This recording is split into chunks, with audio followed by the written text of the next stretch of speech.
Dear brothers and sisters in the Lord, ప్రభునందు ప్రియమైన సహోదరి సహోదరులారా, today's verse for our meditation is taken from Genesis chapter 13, verse 17. ఈరోజు మన ధ్యానం కొరకు ఆదికాండం 13వ అధ్యాయము 17వ వచనం నుండి తీసుకునబడింది. Arise, walk through the land in the length of it, for I'll give it unto thee. నీవు లేచి ఈ దేశం యొక్క పొడుగున వెడల్పున దానిలో సంచరించుము, అది నీకిచ్చెదను.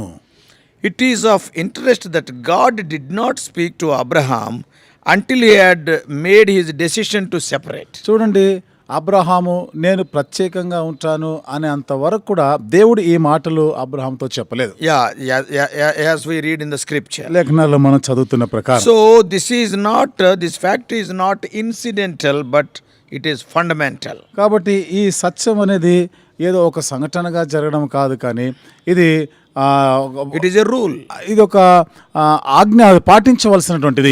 This is the foundation.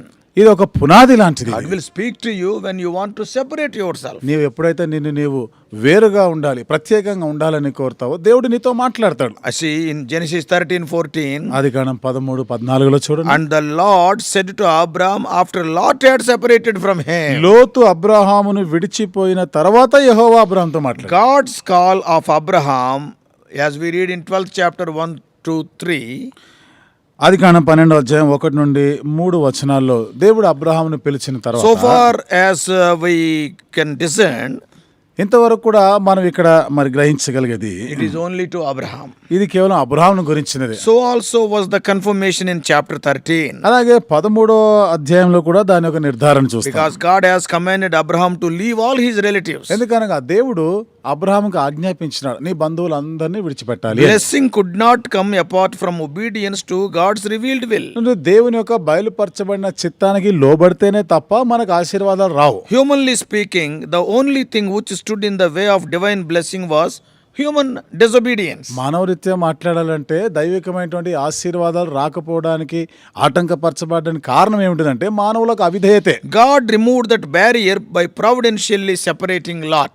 దేవుడు మరి లోతును వేరు చేయటం వలన ఈ ఆటంకాన్ని తొలగించేశాడు. And now the promise of God is restated. ఇప్పుడు దేవుని యొక్క వాగ్దానం మరలా తనతో చెప్తున్నాడు. Now you read Genesis 13th chapter. ఇప్పుడు ఆదికాండం 13వ అధ్యాయంలో చదవండి. 14-17. 14 నుండి 17 వచనాలు. I am reading. God is saying to Abraham. ఇక్కడ దేవుడు అబ్రహాముతో చెప్తున్న మాటలు నేను చదువుతున్నాను. Genesis 13. ఆదికాండము 13వ అధ్యాయం 14-17. 14 నుండి 17 వచనాలు. Now lift up your eyes and look from the place where you are northward and southward and eastward and westward. For all the land which you see, I will give it to you unto your descendants forever. And I will make your descendants as the dust of the earth, so that if anyone can number the dust of the earth, then your descendants also can be numbered.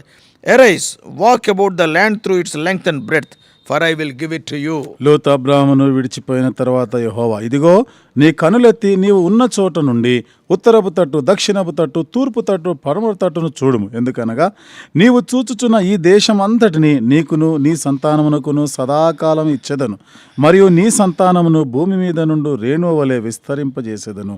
ఎట్లనగా ఒకడు భూమి మీద నుండి రేణువులను లెక్కింపగలిగిన ఎడల నీ సంతానమును కూడా లెక్కింపవచ్చును. నీవు లేచి ఈ దేశం యొక్క పొడుగున వెడల్పున దానిలో సంచరించుము, అది నీకిచ్చెదనని అబ్రాహాముతో చెప్పెను. Lot had lifted up his eyes and beheld the land before him with the eyes of human wisdom. లోతు కనులెత్తి చూసినప్పుడు పచ్చగా ఉన్నటువంటి ఆ ప్రాంతం అంతా కూడా మానవ జ్ఞానంతో ఎంపిక చేసుకున్నాడు. But Abraham was commanded to look through the eyes of faith in God's promise. అయితే అబ్రహాం మాత్రము దేవుని యొక్క వాగ్దానాన్ని విశ్వాసపు చూపుతో చూడాలని కోరబడ్డాడు. Abraham here may have stood on some elevated spot. ఇక్కడ అబ్రహాము బహుశా ఎత్తైనటువంటి ప్రాంతంలో నిలబడి ఉంటాడు, surveying the land that was his. తనకు చెందిన ఆ ప్రదేశం అంతటిని కూడా చూసుకుంటున్నాడు. And perhaps also that the land Lot has chosen to occupy. బహుశా లోతు కూడా ఆ ప్రాంతాన్ని ఆక్రమించుకోవడానికి చూస్తుంటాడు. Lot has selected some place. లోతు ఒక ప్రాంతాన్ని ఎంపిక So చేసుకున్నాడు. Abraham must have seen that place also. మరి ఇప్పుడు అబ్రహాము ఆ లోతు ఎంపిక చేసుకుని ఆ ప్రాంతాన్ని కూడా చూసే ఉంటాడు. If I had been standing in Abraham's shoes, ఒకవేళ నేను అబ్రహాము స్థానంలో ఉంటే I would have had many second thoughts. నాకు ఇంకా అనేకమైనటువంటి వేరే ఆలోచనలు వచ్చిండే. Had I not given up my golden opportunity? నాకు ఉంటున్నటువంటి సువర్ణ అవకాశాన్ని వదులుకోలేదా? Did Sarai think that I had played the part of the fool? చూడండి, సారై కూడా Sarah may be thinking that by giving choice to Lot, I behaved like a fool. లోతుకే ఈ ముందు అవకాశాన్ని ఇచ్చేసినప్పుడు షారా అనుకుని ఉంటుంది కదా, ఎంత వెర్రి పని చేసినా బుద్ధిహీనుడు అని. Had I failed God in my decision? నా యొక్క నిర్ణయాలు, నా తీర్మానాల్లో దేవుని విషయంలో నేనేమో తప్పు చేసేనా? Yeah, a look at the luxuriant green of Jordan Valley against the brown barrenness of the waterless hills might have inspired such thoughts. చూడండి ఇక్కడ One ఎంత side such a green land is there. ఒకవైపు చూస్తా ఉన్నాం అంత పచ్చగా ఉంది, సారవంతంగా ఉంది Other side ప్రదేశం. brown barrenness is there. మరొక వైపు చూస్తున్నాం అసలు ఎండిపోయినట్లుగా ఉంది, గొడ్డుబారిన పరిస్థితి ఉంది. And I have lost that greeny land. మరి ఆ పచ్చగా ఉన్నటువంటి ఆ ప్రాంతాన్ని నేను వదులుకున్నాను, What పోగొట్టుకున్నాను. can I do with this waterless brown barrenness? నీళ్లు లేవు, ఎండిపోయినటువంటి ఈ భూమి, ఈ పంటలు నేనేం చేసుకుంటాను? Oh, that thing must have given him the second thought. బహుశా ఈ పరిస్థితి ఆయనకి రెండో ఆలోచన వచ్చింటది. Yet God assured Abraham, అయినా దేవుడు అబ్రహాంకు నిశ్చయపరిచాడు, all the land you are seeing I will give to you. నీవు చూచుచున్న ఈ దేశం అంతా నేను నీకు ఇస్తాను. Lot may have chosen to live in Sodom, బహుశా లోతు సొదొమలో ఉండడానికి ఎంపిక చేసుకొని ఉంటాడు. but God had not given it to him for a possession. అయితే దేవుడు దానిని ఆయనకు ఒక సొత్తుగా ఇవ్వలే. Yeah, one day he has to leave it. ఒక దినాన్ని అది విడిచిపెట్టాలి కదా. Lot was a sojourner in Sodom, 19:9. 19వ అధ్యాయం 9వ వచనంలో చూస్తే లోతు ఆ దేశంలో ఒక పరదేశిగా ఉన్నాడు. ఆయన Not for a long time also. చాలా కాలం వరకు కూడా కాదు. Giving Lot the advantage was not giving up his hopes for the future. కాబట్టి లోతుకి ఈ అవకాశం ఇచ్చేయటం వలన భవిష్యత్తు గురించిన ఆశలన్నీ వదిలేసుకున్నట్టు కాదు. For it is ultimately God who brings the blessing to men by his sovereign grace. చివరికి దేవుడే కదా తన సార్వభౌమ కృపను బట్టి మనుషులకు ఆశీర్వాదాలు ఇచ్చేవాడు. And Abraham stood looking over the land. Abraham నిలబడి ఆ దేశం అంతా చూస్తా ఉన్నాడు. He could perhaps see the rich black dirt of the Jordan Valley where Lot was headed, because all delta, all fertile land, black land. బహుశా మరి లోతు ఏదైతే ప్రాంతాన్ని ఎన్నుకున్నాడో, యోర్దాను ప్రాంతం, చక్కగా నల్లని భూమి, ఇవన్నీ కూడా మంచి సారవంతమైనటువంటి ఆ ప్రదేశాన్ని చూస్తుంటాడు. Also he could see the dust which blew about him, typifying the land where he would live, all barren land. మరి తాను నివసించిన ఆ ప్రదేశం ఎక్కడ చూసినా అంతా ఎండిపోయినటువంటి గొడ్డుబారినటువంటి ఆ ప్రాంతంగా చూసుకున్నాడు. But God used that very dust as a testimony to the blessing that would come. అయితే దేవుడు ఆ దుమ్ము లాంటి ఆ ప్రదేశాన్ని ఒక సాక్ష్యంగా ఆయన వాడుకున్నాడు. Yeah, his seed would be as plentiful as the dust which dominated the land where he lived. తన సంతతి వారిని భూమి మీద నుండి రేణువులు లెక్కింప శక్యం కానంతగా నేను వారిని వర్ధిల్లజేస్తాను. No longer was he to look on that dust with doubt, but with hope. ఇక ఆ యొక్క ఇసుక రేణుల వైపుగా ఒక అనుమానంతో చూడవలసిన అవసరం లేదు, కానీ విశ్వాసంతో. And God's final word to Abraham in this visitation was, దేవుడు అబ్రహాంని దర్శించినప్పుడు తాను పలికినటువంటి ఆఖరి మాట, and to survey the land which would someday it will be his. ఈ దేశం అంతా సంచరించి చూస్తున్న ఈ దేశం ఒక దినాన నీకు ఇవ్వబోతున్నాను. For now he was not to possess it, but to inspect it with the eye of faith. ఇప్పుడైతే దానిని స్వాధీనపరచుకోవడానికి కాదు, కానీ విశ్వాసం ద్వారా దానిని చక్కగా పర్యవేక్షించాలి. The promise is, ఇక్కడ ఉన్న వాగ్దానం I will give it to you in verse 17. 17వ వచనంలో అది నీకు ఇచ్చేదనని అబ్రహాముతో That చెప్పాడు. is future. అది భవిష్యత్తును గురించి. It was not until the occupation of the land by the Israelites under Joshua that the promise was fulfilled. మరి ఇది యెహోషువ కాలంలో ఇశ్రాయేలు ప్రజలు దాన్ని స్వాధీనపరచుకునేంత వరకు ఇది వారిది కాలేదు. అది వాగ్దానం నెరవేర్పుగా అక్కడ జరిగిన తర్వాత. God's promises take time to be possessed.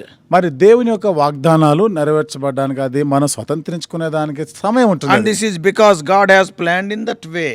దేవుడు ఈ విధానములో దాని గురించిన ప్రణాళిక కూడా చేసినాడు. So how gracious God is to speak words of comfort and reassurance when all appearance of blessing seems to out of reach. When there is no blessing, he is thinking, but the words of God has given so much comfort. దేవుడు ఎంత దయగలవాడు. ఏ నిరీక్షణ ఆధారం లేని పరిస్థితిలో, ఆదరణ లేని పరిస్థితిలో దేవుని యొక్క మాటలు, దేవుని వాగ్దానాలు వారు ఎంతో ఆదరణించినాయి. See Abraham's response. అబ్రహాం యొక్క స్పందన చూడు. Abraham's response revealed a growing faith in God who called him. Abraham యొక్క స్పందన అతన్ని పిలిచిన దేవుని పైన విశ్వాసంలో ఆయన ఎదుగుతా ఉన్నాడు. Yeah, he moved his tents towards Hebron. ఇప్పుడు తన యొక్క గుడారాన్ని హెబ్రోన్ వైపుగా మార్చుకున్నాడు. Settling near the oaks of Mamre. అక్కడ మమ్రేలోని సింధూర వనం దగ్గరకు వచ్చినాడు. And it was a plot of ground which belonged to another, not Abraham. ఇది అబ్రహాముది కాదు, వేరే వాళ్ళకి చెందినది. That is what we read in 14th chapter verse 3. అదే 14వ అధ్యాయము 3వ వచనంలో మనం చదువుతాం. But it was where God wanted him to be. అయితే ఇక్కడ దేవుడు అతడు ఉండాలని కోరిన ప్రదేశం. There Abraham built an altar and worshipped his God. అక్కడ అబ్రహాము దేవునికి బలిపీఠం కట్టి దేవుణ్ణి ఆరాధన చేశాడు. So brothers and sisters, కాబట్టి సహోదరి సోదరులారా, how different were the paths of these two men after they are separated. ఈ ఇద్దరు వేరైపోయిన తర్వాత ఒకరినొక వేరైన తర్వాత వారు ఎన్నుకున్నటువంటి ఆ మార్గాలు చూడండి ఎంత And వేరుగా the ఉన్నాయి. one was almost imperceptibly edging closer and closer to the city of Sodom, ఒకడేమో సొదొమ పట్టణానికి అత్యంత సమీపం దగ్గరగా వెళ్ళిపోయినాడు. and to live among godless and wicked men. అక్కడ భక్తిహీనులు దుర్మార్గులతో జీవించడానికి వెళ్ళిపోయినాడు. And those all these things are for the sake of financial gain. ఇవన్నీ కూడా ఆర్థికముగా ఏదో లాభం సంపాదించుకోవడానికి. But the other was living the life of the sojourner, అయితే మరొకరైతే ఒక పరదేశిలాగా ఉండేదానికి dwelling ఎన్నుకున్నాడు. on those barren hills.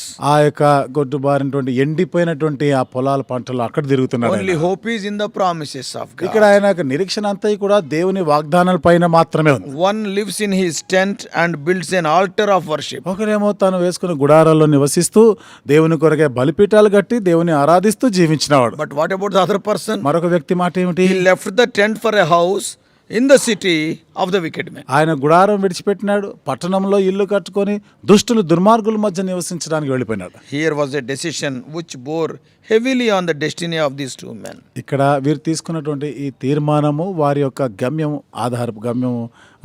అనేది వారు తీసుకున్న తీర్మానాలపైన ఆధారపడింది. See, it has so much effect on their destiny. చూసారండి వారి యొక్క గమ్యం పైన ఇది ఎంత ప్రభావం పడింది. See, so much effect on their offspring, on their children. వారి సంతతి పైన కూడా ఎంత ప్రభావం పడింది అది. So the whole story in a nutshell is, ఈ చరిత్ర అంతా కూడా మనం క్లుప్తంగా చేసుకుంటే the man chosen of God now stands alone. దేవుని చేత ఏర్పరచబడిన వ్యక్తి ఇప్పుడైతే ఆయన ఒంటరిగా ఉన్నాడు. If you are chosen by God, నువ్వు దేవుని చేత ఎన్నుకోబడిన వ్యక్తివైతే sometimes you have to stand alone. Abraham was alone on that day. కొన్ని పర్యాయాలు కొన్ని సమయాల్లో ఒంటరిగా ఉండవలసి వస్తుంది. ఇక్కడ కూడా అబ్రహాము ఒంటరిగా ఉన్నట్టు చూస్తున్నాం. He had a humble spirit, self-renouncing spirit. చూడండి తను ఎంతో దీన మనస్సు కలిగిన వాడుగా ఉన్నాడు. తనలో స్వయం స్వార్థం లేనట్టుగా చూస్తున్నాం. This represents a suitable occasion for the Lord to draw near and speak to his servant. ఇక్కడ దేవుడు తనకి సమీపంగా వచ్చి తన సేవకుడితో మాట్లాడేదానికి ఒక అవకాశం వచ్చింది. Yeah, God's works are reassuring. Again and again God reassures. దేవుని యొక్క క్రియలు మరలా ఆయన నిశ్చయపరుస్తూ ఉండేటువంటివి. The Lord was not yet done with showing him the land. దేవుడు ఇంకనూ తనకు చూపించిన ఆ దేశంలో కార్యమేమి జరిగించలేదు. He is still showing more land. ఇంకా ఎక్కువైనటువంటి ఆ ప్రాంతాన్ని చూపిస్తానే ఉన్నాడు. He therefore calls upon to look northward, southward, eastward, westward. అందుకనే తూర్పున ఉత్తరాన పడమర దక్షిణం వైపుగా చూడమంటున్నాడు. He then promises again to give all the land which he saw, as far as his eye could reach. ఇప్పుడు నువ్వు చూచుచున్న దేశం ఎంత వరకు నువ్వు చూడగలవు ఆ దేశం అంతా కూడా నీకు ఇస్తానన్నాడు. And to him and to his seed forever. తనకి తన సంతతికి సదాకాలం వరకు ఇస్తాడు. He announces that he will make his seed as the dust of the earth. తన సంతతిని ఇక్కడ మరి భూమి మీద ఉన్నటువంటి ఇసుక రేణువులు అంతగా నేను విస్తరింపజేస్తాను. The people who should fill the land of Canaan would seem to be innumerable.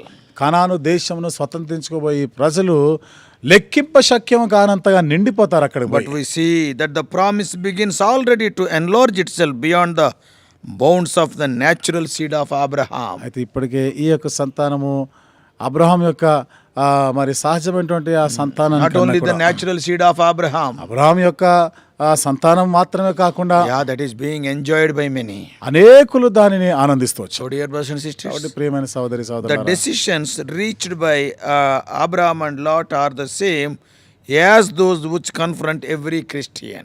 Abraham లోతు వారు ఏదైతే తీర్మానం చేసుకున్నారో ప్రతి క్రైస్తవుడు కూడా ఇలాంటి నిర్ణయాలు గుండా వెళ్తుంటారు. So opportunity will come to every Christian to take a decision. ప్రతి క్రైస్తవుడు కూడా ఒక తీర్మానం, ఒక నిర్ణయం తీసుకునేటువంటి అవకాశం వస్తాయి. We must decide whether to trust in the sovereignty of God, దేవుని యొక్క సార్వభౌమత్వం పైన నమ్మిక ఉంచాలా, or in our own schemes and devices. లేదా మన యొక్క సొంత యుక్తి కుయుక్తుల పైన, ఇది మనం నిర్ణయించుకోవాలి. We must determine whether to trust in the uncertainty of riches, అనిశ్చితమైనటువంటి ఈ ఐశ్వర్యం పైన మనం ఆధారపడాలా, or in God who richly supplies us. లేదా దేవుడు మనం ఎంతో ఐశ్వర్యవంతంగా మనకు అన్ని సమకూర్చే దేవుడి పైన మనం ఆధారపడాలా. We must decide మనం నిర్ణయించుకోవాలి whether to invest in the passing pleasures of sin or the future reward which is promised by God. గతించిపోయేటువంటి పాప సంబంధమైనటువంటి ఈ లోక సంబంధమైన పాపముల పైన, లేకపోతే చిరకాలం నిలిచి ఉన్నటువంటి బహుమానం మనం పొందబోయే బహుమానాలు. May God help us to take the right decisions in the life's crossroads. మన జీవితంలో దిక్కుతోచని పరిస్థితిలో సరైన నిర్ణయాలు తీసుకునేలాగా దేవుడు మనకు సహాయం చేయనుగా. The decision taken by Abraham may look foolish in the sight of other people. Abraham ఏదైతే నిర్ణయం తీసుకున్నాడో ఇతరుల దృష్టికి అది ఎంతో వెరితనంగా ఉండొచ్చు. Today the whole world talks about Abraham, not Lot. ఈరోజు ప్రపంచం అంతా కూడా అబ్రహాము గురించి మాట్లాడుకుంటారే గాని లోతు గురించి చెప్తారు. Abraham's seed is still there in the land of Canaan, whereas Lot's seed is not there in Sodom. Abraham యొక్క సంతతి ఇప్పటికీ కూడా వాగ్దాన దేశం కనాన్లో ఉన్నారు, కానీ లోతు సంతతి అక్కడ లేరు, సొదొమలో ఎవరు లేరు. People feel shame to talk about the posterity of Lot. లోతు సంతతి గురించి మాట్లాడుకోవడం చెప్పుకోవడానికే ప్రజలు ఎంతో సిగ్గుపడతారు. What about Abraham's? అబ్రహాము సంతతి మాట ఏమిటి? So dear brothers and sisters. కాబట్టి ప్రియమైన సహోదరి సోదరులారా, Yeah, let us be very close to our tent and altar. కాబట్టి మన గుడారము మన బలిపీఠానికి మనం దగ్గరగా ఉందాం. May God enable us to understand these spiritual truths. ఈ ఆత్మీయమైన సత్యాలు అర్థం చేసుకున్నటకు దేవుడు సహాయం చేయనుగా. Let us pray. ప్రార్థన చేసుకుందాం. Loving Heavenly Father, ప్రేమగల మా పరలోకపు తండ్రి, both Abraham and Lot started from Mesopotamia. Abraham లోతు ఇద్దరు కూడా మెసొపొతేమియా నుండి ప్రయాణం They ఆరంభించారు. lived together for some time. కొంతకాలం కలిసి నివసించారు. Thou hast blessed both of them. వారి ఇరువురిని కూడా మీరు ఆశీర్వదించినారు. But when we see their ends, ప్రభా, అయితే వారి యొక్క ముగింపు చూస్తే, when we look into the decisions what they have oh taken, దేవా, వారు ఏ నిర్ణయాలు తీసుకున్నారో అది చూస్తే, oh, Lot has selected the greeniness of this world, not knowing Sodom is beside it. లోతేమో ఈ లోక సంబంధమైనటువంటి పచ్చదనాన్ని, పక్కనే సొదొమ ఉన్నదన్న సంగతి ఎరుగక వాటిని ఎంపిక చేసుకున్నారు. Probably, oh Lord, Abraham, he has taken a decision to be in the barren land with all brown desert land, but beside it the promise of God. అయితే అబ్రహాం మాటకు వస్తే ఎండిపోయినట్టున్నటువంటి ఆ నేల, ఏమి బీడుబారినటువంటి ఆ పొలాలు ఉన్నటువంటి ఆ ప్రాంతాన్ని ఎన్నుకొని ఉంటాడు, కానీ దాన్ని ఆనుకొని ఉన్నది దేవుని యొక్క వాగ్దానాలు. Oh Lord, Abraham lived in the tent, built an altar. Abraham గుడారాల్లో నివసించినాడు, బలిపీఠంలో కట్టినాడు. Lot left the tent, purchased a house in the wicked city. లోతు గుడారం విడిచిపెట్టినాడు, దుర్మార్గులుండే పట్టణంలో ఇల్లు కొనుక్కున్నాడు. Today we are understanding, oh Lord, the effects of those decisions. దేవా, వారు తీసుకున్నటువంటి ఆ నిర్ణయాల ఫలితం ఏమిటిదో ఈ దినాన మేము చూస్తున్నాం. They really suffered, their children suffered. ఓ దేవా, వారి పిల్లలు కూడా ఎన్నో శ్రమలు పాలైనారు, వారి సంతతి వారు కూడా ఎన్నో శ్రమలు పాలైనారు. Speak to us. దేవా, మాతో మాట్లాడండి. Speak to us more and more. మాతో ఇంకా అధికముగా మాట్లాడండి. Jesus' precious name we pray. యేసు ప్రభువు వారి అమూల్యమైన నామములో ప్రార్థించి వేడుకుంటున్నాము తండ్రి. ఆమేన్.